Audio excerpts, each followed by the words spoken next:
Para rekan-rekan juga dari Karawang. Hairul dari Tangerang.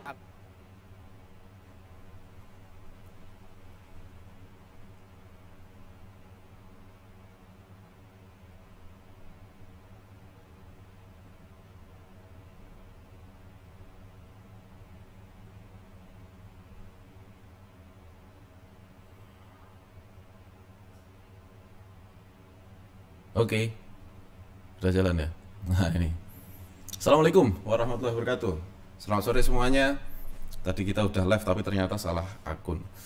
Nggak apa-apa, kita akan live kembali. Dan kali ini saya akan membahas modal kecil, profit besar. Bagi Anda yang sudah hadir silakan Anda komen. Yang sudah hadir. Nah ini bener nih maksudnya. Oh ini udah pada hadir nih. Siap. Wah, selamat sore. Halo Muhammad Yusuf. Halo Pak Arli. Halo juga Abdullah Idris, Surabaya hadir. Oke. Pada kesempatan kali ini saya akan membahas bagaimana sih kita bisa punya bisnis yang profitnya gede meskipun modalnya kecil. Ya. Nah, ada beberapa hal yang mau saya sampaikan untuk Anda. Ini kita ceritanya agak random aja ya gitu, karena saya belum sempat untuk mengurutkannya menjadi sebuah materi. So, saya coba untuk membahasnya ya, meskipun agak random nggak apa-apa gitu. Oke, modal kecil itu nggak jadi problem. Modal kecil nggak akan jadi problem. Yang jadi problem apabila profit Anda terlalu kecil. Mungkin Anda pernah berbisnis, Anda pernah berdagang, pernah jualan, terus Anda merasa gini, Mas, aku ini bisnis ya, tapi kalau keuntungannya terlalu besar gitu, konsumennya nanti lari gitu ya, konsumennya nanti pergi, gimana Mas gitu.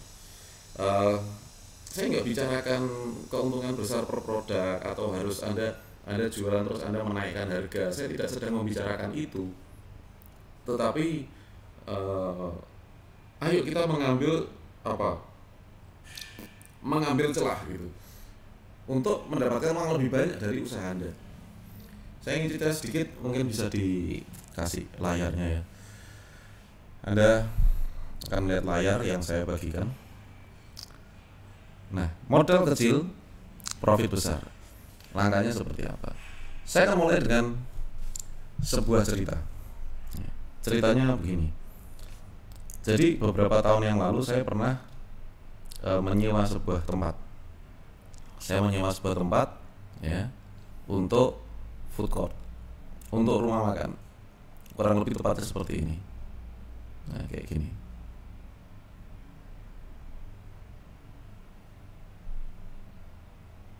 Ya. Kurang lebih tepatnya seperti ini. Jadi ini adalah jalan raya. Ini adalah jalan besar. Ini jalan besar dua arah. Ya. Dan ini adalah gerbang masuk. Seperti ini. Kemudian di sini ada rumah. Di sini ada rumah.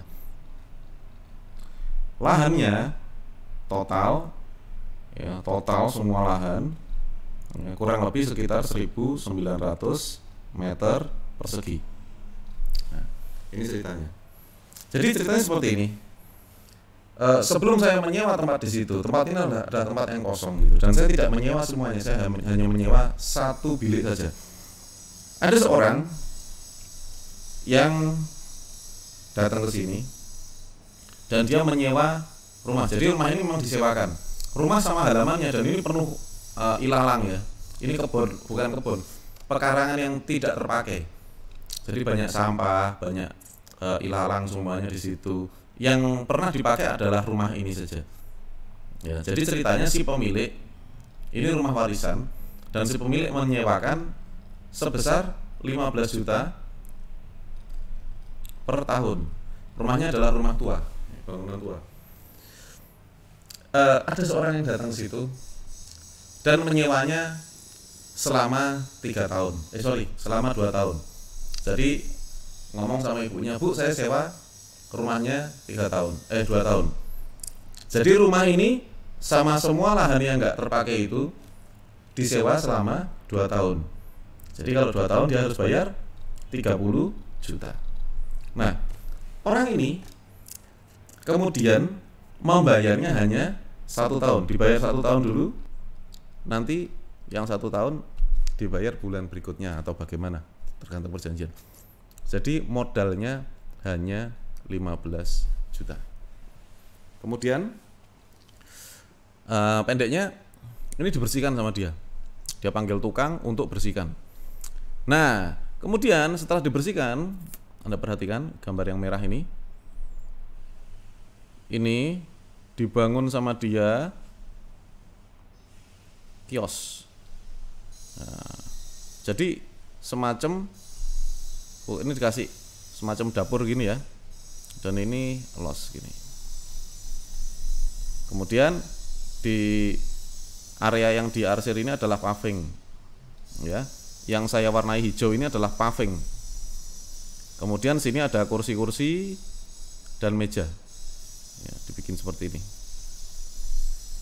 Total kios ini ada 12 unit.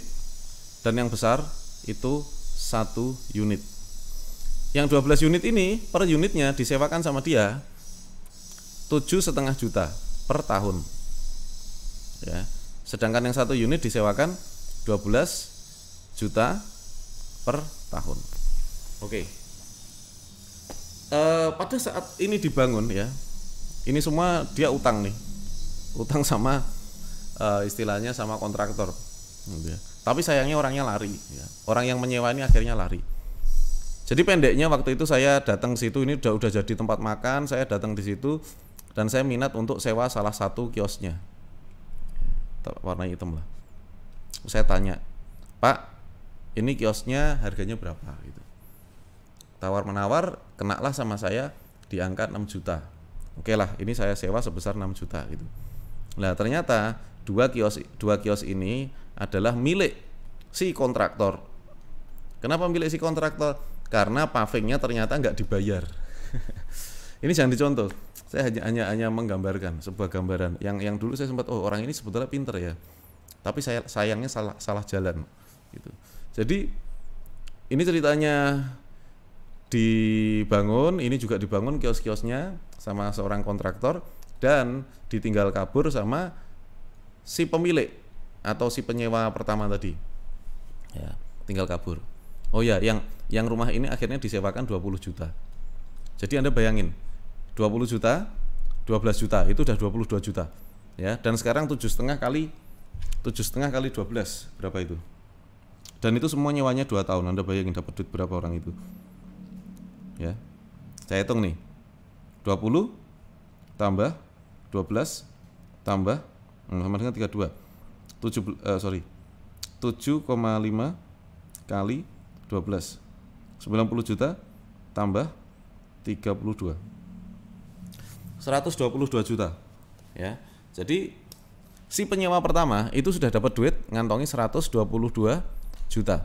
Karena masing-masing sewanya 2 tahun, maka kurang lebih dapat duit 244 juta.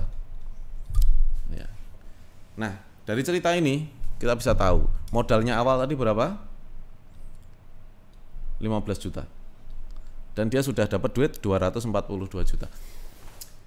Sebetulnya kalau dia nggak kabur, ini adalah bisnis yang bagus. Ya.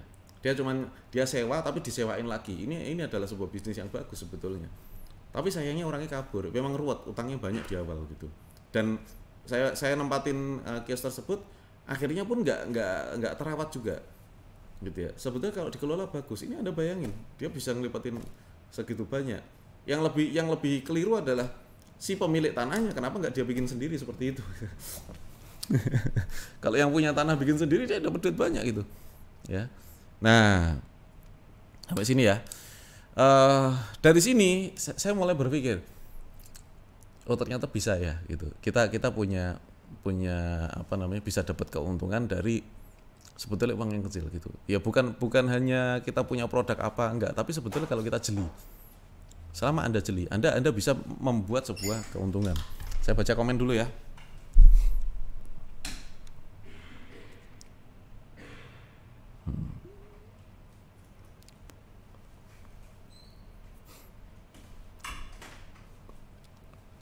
Oke. Saya lanjut lagi. Nah, dari situ saya berpikir bahwa sebetulnya tanah itu bisa dimainkan juga gitu ya. Terus saya sempat sampaikan beberapa hal di sebuah seminar, dan kemudian ada seorang peserta seminar saya, namanya Pak Anas. Dia punya cerita yang unik. Saya cerita-cerita dikit aja ya.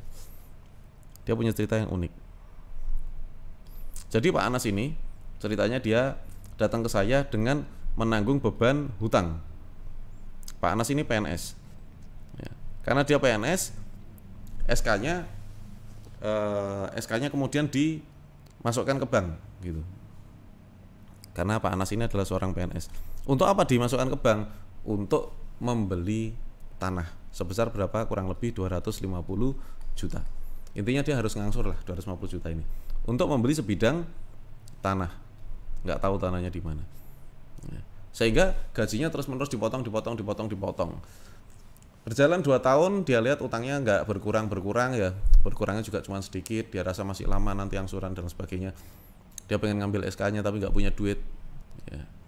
Dan akhirnya datanglah ke seminar 30 hari bebas hutang. Pulangnya dia semangat dan kemudian menerapkan ilmunya. Ya, intinya mencari peluang. Peluangnya gimana nih? Akhirnya Pak Anas pulang bermodalkan uang 1,5 juta. Tanahnya itu ditanamin pepaya. Ya. Jadi ditanamin pepaya tanah tersebut. Wah, ini pepaya semua.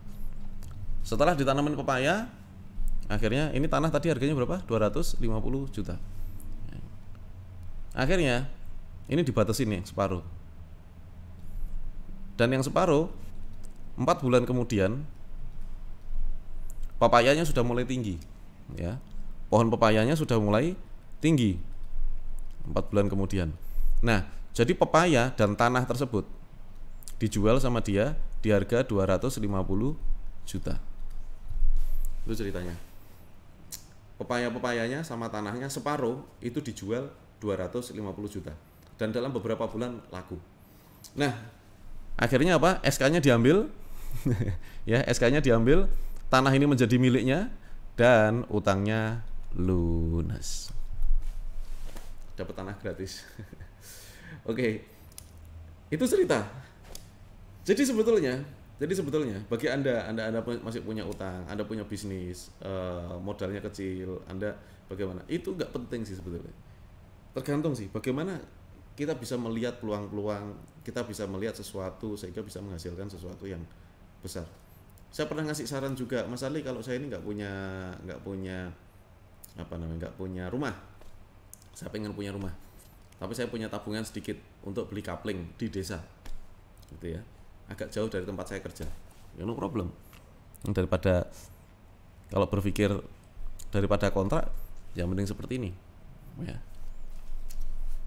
Saya sarankan ambil 2 kapling, semacam ini, 2 kapling, ya. Ditunggu 2 kapling. Kalau 1 kapling 40 juta misalnya, 2 kapling berarti 80 juta. Kalau tabungan Anda cukup, udah beli aja. Kalau 80 juta Anda bikin rumah kan belum cukup duitnya, gitu. Belum cukup. Udah tunggu aja 3 tahun. Ya. 3 tahun kemudian yang 1 kapling ini Anda jual aja 120 juta. Dapat duit buat bangun yang sebelah. 120 juta buat bangun sini. Jadilah rumah, gitu. Modalnya berapa? 80 juta. Ya. Mas Ade kok gampang banget? Ya kita harus menyederhanakan sesuatu. Yang saya lakukan pun hal-hal yang seperti ini, meskipun tidak sama persis. Gitu. Tapi di awal kita berpikir dulu simple, sederhana. Sehingga apa? Kita bisa mendapatkan profit. Profit maker itu make profit every time, everywhere. Di mana-mana kita bikin profit. Bagi Anda yang mau bertanya, silakan. Ya, saya sambil baca pertanyaan. Menonton bersama. Silakan yang mau tanya.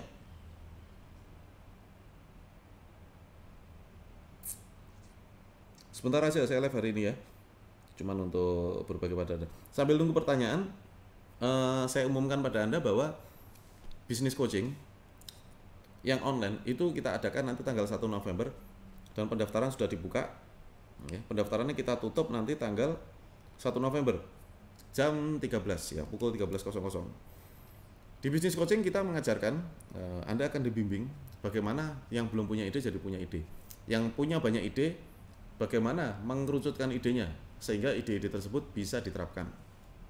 Kemudian bagaimana cara mengemas produk, bagaimana memilih warna, memilih nama, bagaimana cara kita mengolah sebuah produk. Bahkan diajarkan juga bagaimana bikin produk gitu. Ya meskipun nggak akan semuanya bikin produk, tapi Anda akan diajarkan juga gimana caranya nanti bikin produk. Saya juga bagikan 15 resep produk. Bagaimana strategi perizinannya. Ya itu juga akan kita berikan di situ. Mas, webinar 30 hari bebas utang kapan lagi? Udah kemarin. Jangan ditanya kapan lagi kalau sempat ya. Nah, ini ada. Tanah di pinggir kota bagusnya untuk menaikkan harga, bagusnya dibuat apa, Mas? Oh, di pinggir kota untuk menaikkan harga. Tanah itu nggak usah diapa-apain, harganya naik gitu ya. Kalau cara menaikkan harga tanah yang paling gampang ya tadi, kalau misalnya itu agak jauh dari pemukiman ya dikasih tanaman lah gitu ya. Tadi Pak Anas nyontoin pepaya, apapun boleh kok, sengon boleh. Ini kalau mau beli kafling lebih baik di perumahan atau luar perumahan, karena di perumahan kepotong fasum-fasus ya kan Pak. Makasih ilmunya. Yang namanya kapling biasanya akan dibangun perumahan ya, kalau kapling, tapi nggak selalu sih, kapling kebun juga ada. Gimana ya, kalau aku ngomong, aku lebih seneng rumah tanah yang di luar perumahan, sebetulnya iya gitu, tapi toh saya juga membeli tanah yang ada di perumahan juga, masalahnya itu juga gitu. Ya, rumah ini kan di dalam perumahan juga gitu. Jadi begini, pada prinsipnya kalau ditanya Mas Ali suka yang mana, saya lebih suka yang di luar perumahan. Apalagi kalau kita sistem budget ya, kita punya budget yang terbatas gitu, ya jangan beli di perumahan, belinya di luar perumahan. Kecuali budget Anda cukup, ya sudah, tidak apa-apa. Mas Ali, saya ingin punya bisnis, skill saya coding, tapi bingung mau bikin apa. Ya, kalau Anda mau bingung mau bikin apa, pelajarilah masalah-masalah orang itu apa. Anda bisa nggak selesaikan dengan skill Anda? Bisa nggak Anda bikin program untuk menyelesaikan, untuk menjadi solusi masalah orang? Bisa nggak? Kalau bisa, bikin aja programnya. Tanah masuk di gang, bagusnya buat apa? Pengen punya rumah, ya kalau pengen punya rumah, bikin rumah aja. Masuk gang kan nggak apa-apa. Mas, saya punya tanah pekarangan 1 hektar, sawah 2 hektar. Enaknya dijual bagaimana? Soalnya dijual susah banget. Soalnya di desa. Ya tanah kok dijual? Ya kalau Anda nggak perlu apa-apa ya dibuat investasi aja, ditanemin gitu ya, diproduktifkan supaya mendapatkan hasil dari situ. Mas Ali, saya PNS, KPR saya sisa 150 juta dan ada tanah sawah 12 are di jalan besar yang bisa diakses mobil. Tanah sawah ini kira-kira 20 meter. Apa saya jual sawahnya atau KPR saya? Ya mana yang lebih dulu, Anda jual aja semuanya.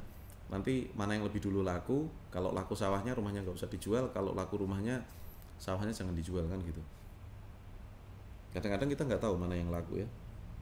Apa usaha yang paling menjanjikan yang berprofesi sebagai guru? Ini mungkin barusan ngikutin saya. Saya sudah sering bilang bahwa usaha itu tidak ada yang menjanjikan. Yang menjanjikan itu gimana? Nggak ada yang menjanjikan gitu. Karena usaha nggak pernah janji apa-apa sama kita. Yang jadi masalah adalah si pengusahanya. Kita jadi pengusaha itu bisa nggak sih bikin usaha itu menjadi besar? Jadi mindsetnya jangan kebalik ya. Pengusaha itu bukan kaya karena usahanya, tetapi pengusaha itu membesarkan usahanya sehingga besar gitu loh. Sampai sini jangan pernah kebalik. Jadi Anda kalau milih aku usaha apa ya? Usaha apa ya yang bakal bikin saya sukses gitu. Nggak ada usaha yang membuat si pengusaha sukses, tetapi pengusaha itulah yang membuat usahanya menjadi sukses. Ini harus kebalik ini mindsetnya. Dan masih banyak teman-teman yang punya mindset seperti ini. Kapling di tengah kota sudah mahal-mahal Pak. Ya kalau mahal jangan dibeli, belilah yang mampu kita beli gitu loh. Jadi simpel aja kita ngobrol itu ya. Kita mikir maksudnya. Mas Ali, saya mau tanya, saya ada skill penjahit, tapi hanya bisa menjahit jilbab. Sementara masih jasa jahit. coba jualan sendiri masih kendala di modal, mohon masukannya. Ada coba aja bikin jilbab. Kalau cuma bisa menjahit jilbab, coba aja bikin jilbab. Karya Anda bagaimana? Ya, coba Anda jual di marketplace.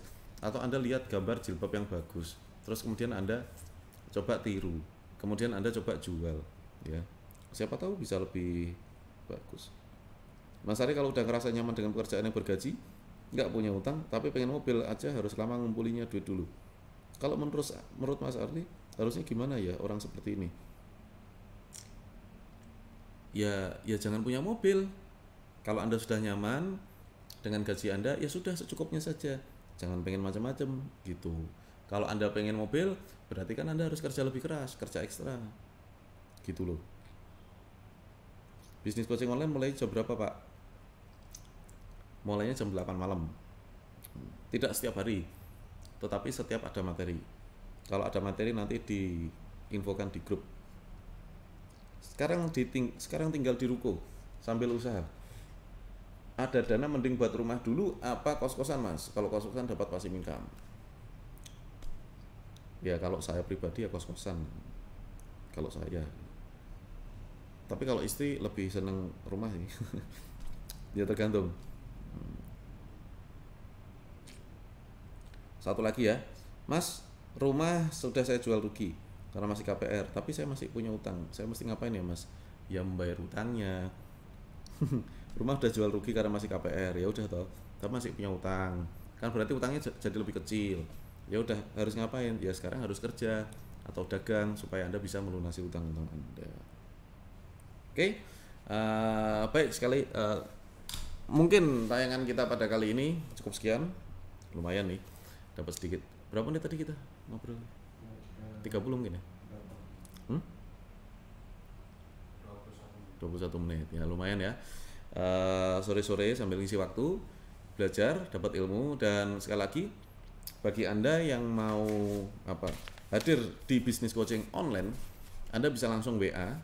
Pendaftarannya tinggal hari ini sama ini tanggal berapa? 30, besok 31, besok pokoknya berakhir tanggal 1 siang ya. Jangan sampai kelewatan, nanti jangan protes kalau kelewatan karena tidak dibuka pendaftaran ulang. Anda bisa hubungi WA 0888 0244 8281. Kasih layar, Mas.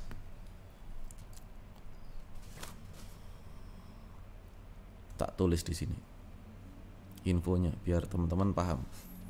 Jadi kita mulai 1 November bisnis coaching ya, sampai 5 Desember.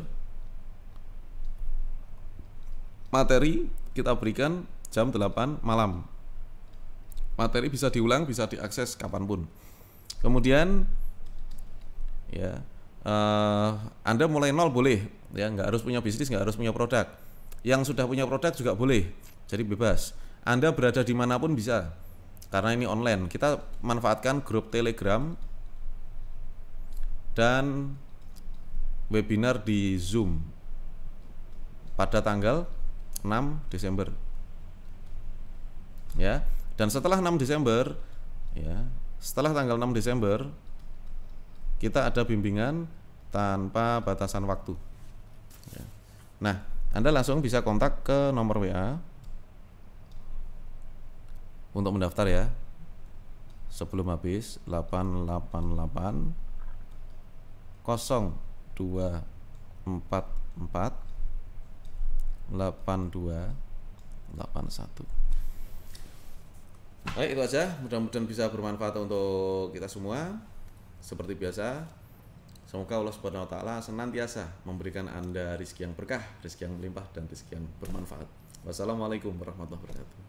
Alhamdulillah mengikuti bisnis coaching 8 ini, dan sebelumnya saya mengikuti bisnis free training. Di bisnis free training pun saya sudah membuat 1 buah produk ini. Sebelum launching ini alhamdulillah sudah terjual senilai 20.400.000. Alhamdulillah, terima kasih Mas Ali Kurnia.